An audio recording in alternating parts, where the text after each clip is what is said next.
तो good morning students. देखो ऐसा है कि आज हम लोग एक नया सीरीज स्टार्ट करेंगे, दैट इज प्रोडक्शन प्रोसेस। ये सब्जेक्ट आपको फोर्थ सेमेस्टर एसबीटी बिहार के सिलेबस में है, मैकेनिकल इंजीनियरिंग में। इसका सर्टेन पोर्शन तो हम लोग कोविड-19 लॉकडाउन से पहले ही कर चुके थे और रिमेनिंग पोर्शन हम लोग इसको वीडियो के माध्यम से कंप्लीट करेंगे। ठीक है, इसमें हम लोग स्टार्ट करते हैं यूनिट 2 से। जो तुम्हारा प्रोडक्शन प्रोसेस है उसके यूनिट 2 से स्टार्ट करेंगे। तो यूनिट 2 में है आपका ड्रिलिंग। ड्रिलिंग बेसिकली होता क्या है? First we have to understand what is drilling. देखो, drilling is a type of machining process. ये तो सबको पता है, it is a machining operation. लेकिन बाकी मशीनिंग ऑपरेशन से ये डिफरेंट कैसे है, ये हम लोग को समझना जरूरी है। देखो, हम लोग इससे पहले यूनिट 1 में turning operation, different types of turning operations पढ़े थे। लेकिन उन टर्निंग ऑपरेशंस में जो भी हमको मटेरियल रिमूव करना था वो एक्सटर्नल सरफेस से रिमूव हो रहा था, जबकि जो ड्रिलिंग ऑपरेशन है उसमें मटेरियल हमेशा इंटरनल सरफेस से रिमूव होता है, यानी कि material is remove with in the workpiece. Workpiece के अंदर मटेरियल रिमूव हम लोग करते हैं। ठीक है, वर्कपीस के एक्सटर्नल सरफेस पे मटेरियल रिमूव नहीं होता। दैट इज व्हाई ये ड्रिलिंग जो है ये एक different type of machining operation है। मशीनिंग तो इसलिए है क्योंकि हम इसको मटेरियल रिमूव कर रहे हैं, और दूसरा ड्रिलिंग इसलिए है क्योंकि हम इसमें इंटरनल सरफेस से मटेरियल रिमूव कर रहे हैं, इंटरनल मटेरियल रिमूव कर रहे हैं। अब इसके लिए यूज क्या करेंगे हम लोग, यहाँ पे आप ध्यान से देखेंगे तो हम लोग यहाँ पे ड्रिल बिट्स यूज करते हैं। स्पेशल तरह का टूल आता है which are called drill bits, जिसको हम लोग यूज करते हैं ड्रिलिंग के लिए। अब देखो,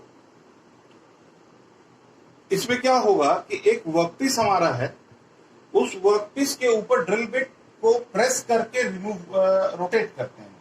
ठीक है, so this complete process of drilling takes place.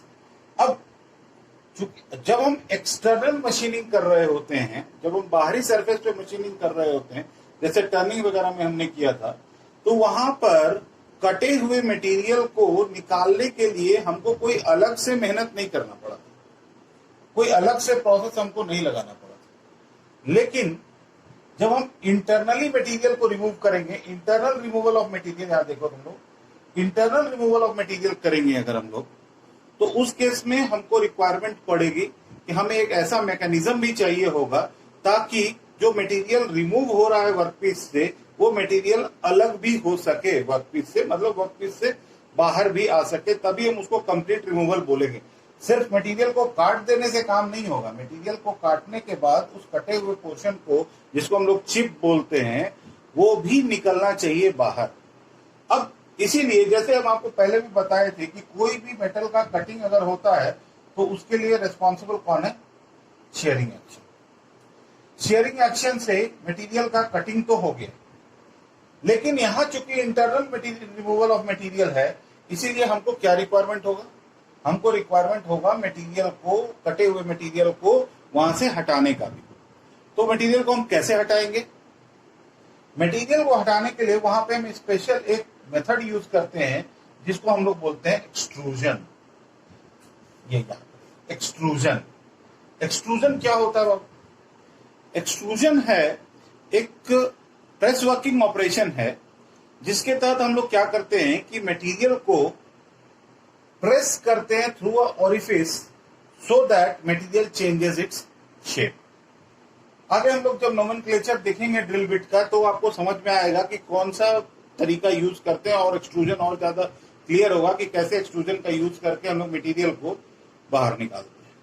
Extrusion का बेस्ट एग्जांपल आप देख सकते हैं, जैसे आप अगर कोई टूथपेस्ट का ट्यूब देखते हैं, टूथपेस्ट का ट्यूब है, उसमें क्या होता है हमारा, उसमें हमारा जो ट्यूब को अगर हम प्रेस करते हैं पीछे से, तो आगे एक नोजल से टूथपेस्ट बाहर आता है ना।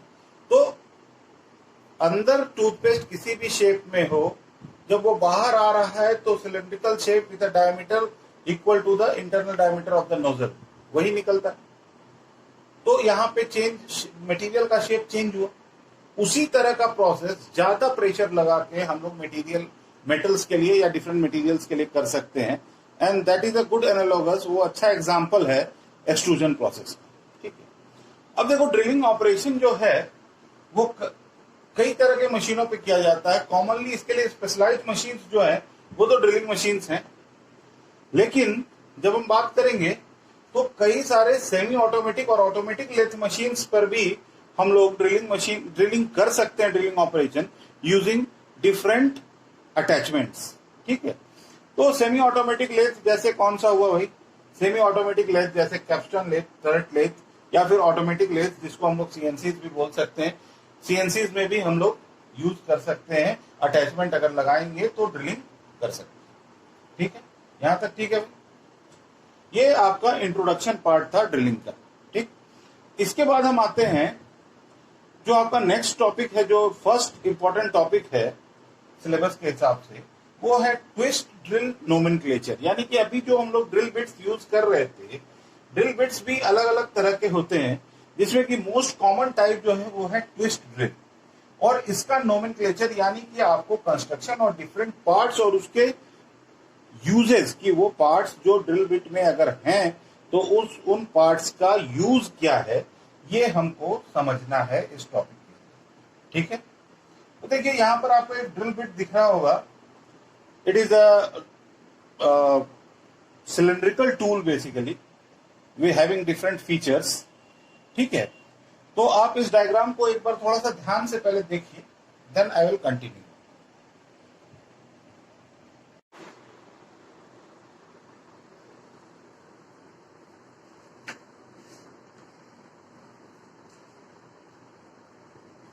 ओके, तो हम लोग अभी नोमेनक्लेचर को कंटिन्यू करते हैं।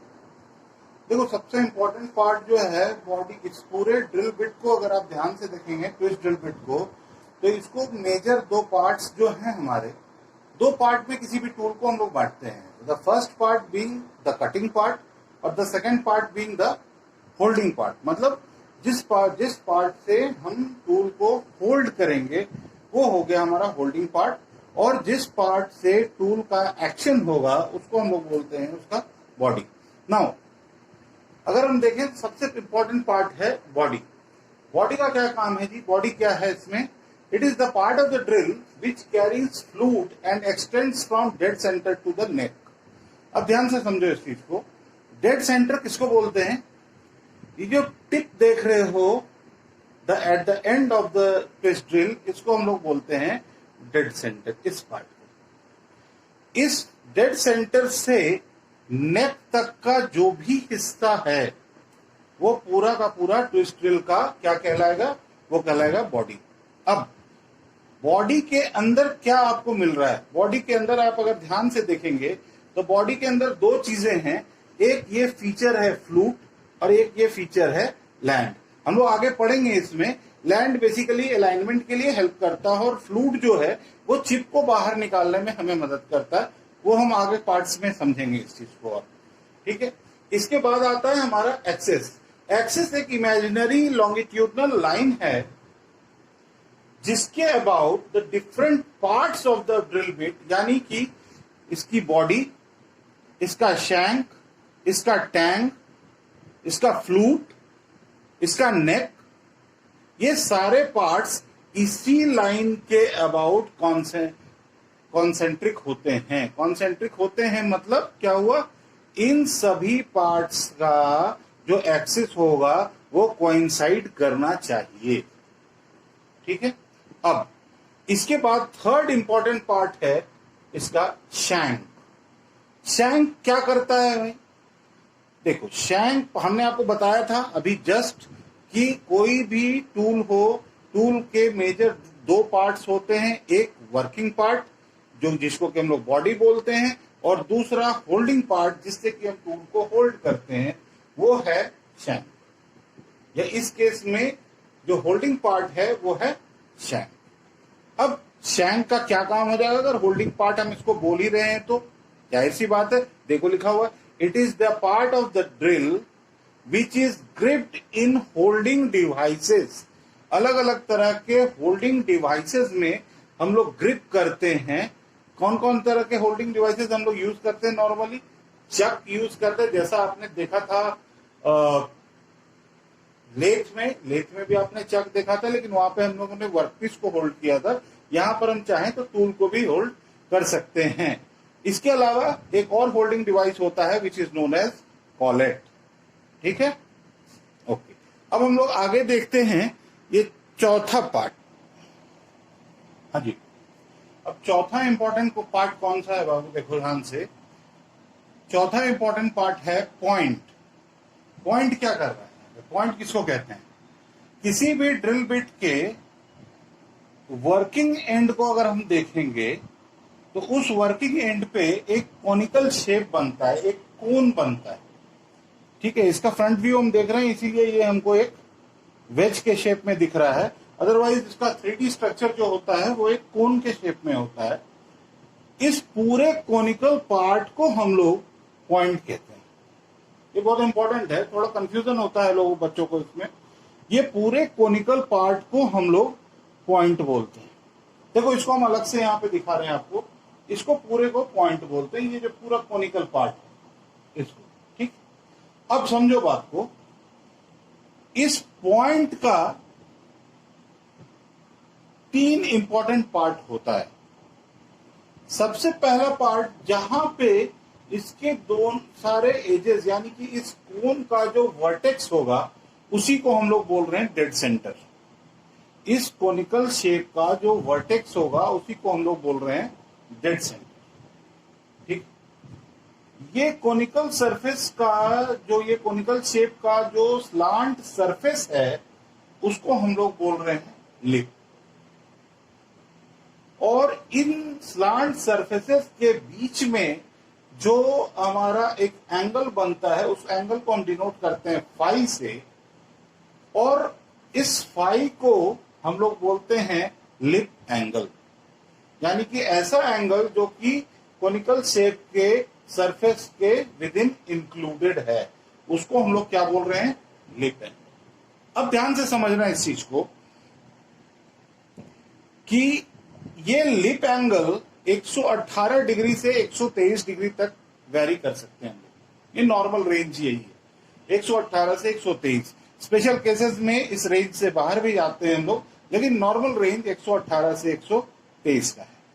अब कम रखेंगे तो क्या फर्क पड़ेगा, ज्यादा रखेंगे तो क्या फर्क पड़ेगा? अगर आप लिप एंगल को बढ़ाते हैं तो आपका एमआरआर घटता है, लेकिन ड्रिल बिट का स्ट्रेंथ बढ़ता है। यानी कि if we have higher lip angle, what will happen? The drill bit will be stronger but its MRR यानी कि मटेरियल रिमूवल रेट कम हो जाएगा, यानी कि मशीनिंग स्लो होगा। लेकिन अगर हम ड्रिल बिट के लिप एंगल को कम रखते हैं तो उस केस में क्या होगा? समझो, ये पतला हो जाएगा। ये पतला हो जाएगा यानी कि ये ज्यादा शार्प हो जाएगा। अगर ज्यादा शार्प हो जाएगा तो उस केस में क्या होगा? द कटिंग एज, ये जो कटिंग पोर्शन है, इसका ओवरऑल क्रॉस सेक्शनल एरिया घट जाएगा। तो इसका क्या हो जाएगा कि इसका स्ट्रेंथ कम होगा, क्योंकि क्रॉस सेक्शनल एरिया घटेगा। तो याद है आपको मशीनिंग शेयर से होता है, तो शेयर स्ट्रेस यहाँ पे क्या हो जाएगा? जो शेयर स्ट्रेस जनरेट होगा वो बढ़ जाएगा। इसीलिए ये जल्दी टूट सकता है अगर हम लिप एंगल कम रखेंगे तो। ठीक है, अच्छा, अब इसको तो इसी को लिप एंगल को कंट्रोल करके ही हम डिसाइड करते हैं कि हमको कितने स्ट्रेंथ का या कितने एमआरआर का ड्रिल बिट बनाना है।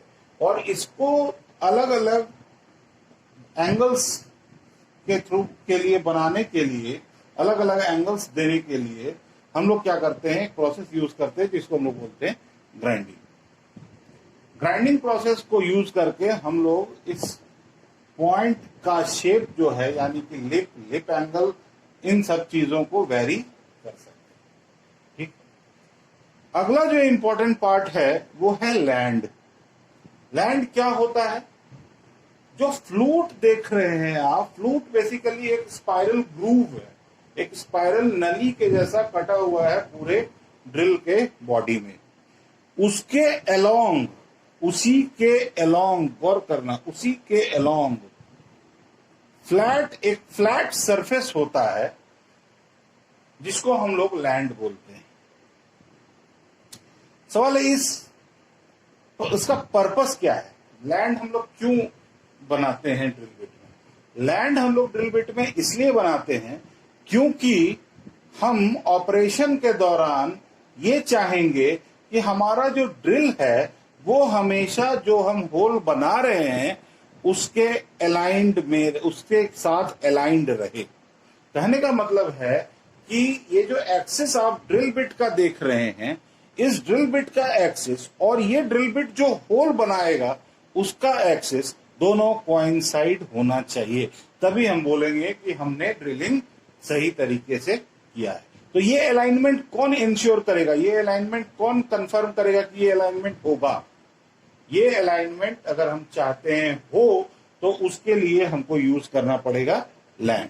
दैट इज वाई हम यहां पे बोल रहे हैं आपको कि देखिए, and keeps the drill aligned, यानी कि ड्रिल को अलाइंड रखता है।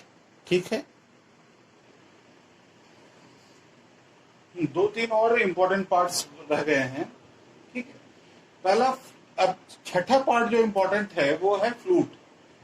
फ्लूट क्या है भाई? पहले ही बताया हमने आपको। फ्लूट एक हेलिकल ग्रूव है, एक हेलिकल नली के जैसा कटा हुआ होता है। कहां पर? ये पूरी बॉडी में, ये इस तरह से। और इसका काम क्या है? हमने आपको बताया था शुरू में, याद करो कि हमें ड्रिलिंग में एक एक्सट्रूजन मैकेनिज्म यूज करके चिप को बाहर भी निकालना है। तो इस चिप को बाहर निकालने के लिए जिस ग्रूव का यूज होता है या जिस नली, हेलिकल नली का यूज होता है, उसको हम लोग बोलते हैं फ्लूट। ठीक है, देखिए, this groove curls the chip and provide passage for their exit using extrusion. इसके बाद आता है हमारा अगला है नेक। नेक का काम क्या है? देखो यहां पे है नेक।